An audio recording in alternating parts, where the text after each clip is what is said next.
Munugode MLA Komatireddy Rajagopal రెడ్డిపై మాజీ MLA Kusukuntla Prabhakar Reddy fire అయ్యారు.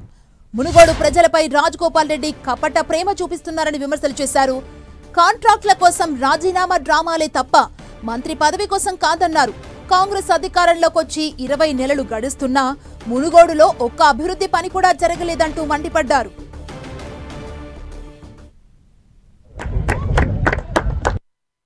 ఇవాళ మునుగోడు అభివృద్ధి కొరకు ఆయన నేను ఏదో త్యాగం చేస్తున్నా అంటుండు కానీ మునుగోడు అభివృద్ధి కొరకు కాదు, ఆయన కాంట్రాక్ట్ల కొరకే ఈ రాజీనామా అనే డ్రామా మొదలుపెట్టిండు. ఈ డ్రామా ఇంకెన్ని రోజులు ఆడలేవు. మునుగోడు ప్రజల మీద ఉన్నది నీకు ప్రేమ కాదు, కపట ప్రేమ. ఇది వాస్తవము.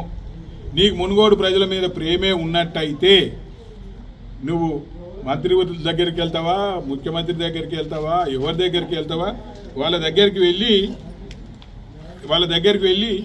ఇక నిధులు తీసుకొచ్చి చేయగలిగితే సంతోషం. ఇవాళ మంత్రి పదవి నీకు వస్తుందంటే మేము కూడా సంతోషపడతాం. కానీ మంత్రి పదవి అని స్టేజ్ల మీద బయటట్లా మాట్లాడితే రాదు. అది అధిష్టానం దగ్గర పోవాలి, మాట్లాడుకోవాలి, ఎక్కడ మాట్లాడాలో అక్కడ మాట్లాడాలి, ఇస్తే తీసుకో. లేకున్నా కానీ నేను ఎమ్మెల్యేగా ఉన్నప్పుడు కానీ నిధులు తెచ్చినా కదనే, మరి నువ్వు ఎమ్మెల్యేగా చేయలేవా? అధికార పార్టీలు ఉన్నావు కదా.